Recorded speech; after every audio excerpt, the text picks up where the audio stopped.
তারা আমাদেরকে এখানে উৎসাহিত করে না বা আমাদেরকে কোনো ধরনের সহযোগিতার হাত বাড়ায় না। তারা সর্বোপরি আমাদেরকে নিয়ে একটা মানে ছিনিমিনি খেলে এবং এই ছিনিমিনি খেলার পিছনে এই সচিবালয়ের কিছু দুর্নীতিবাজ সচিব মহোদয়রা আছেন যারা আমাদেরকে নিয়ে সবসময় একটা পায়তারা চালায়। তারা আসলে অর্থনৈতিক লেনদেন নিয়েও তারা দুর্নীতির জায়গায় সবচেয়ে প্রকট একটা রূপ ধারণ করেছে।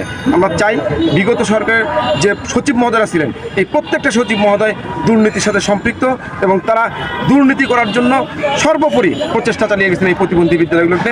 এই কারণে আজকে 2009 সাল থেকে 2024 সাল পর্যন্ত প্রত্যেকটি সাল থেকে আমরা 9 সাল থেকে 24 সাল পর্যন্ত আমরা বৈষম্যের শিকার হয়ে আছি।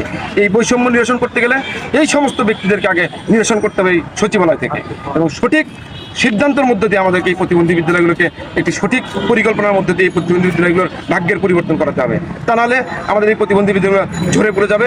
এই প্রতিবন্ধী বিদ্যালয়ের সাথে হাজার হাজার শিক্ষক কর্মচারী জড়িত আছে।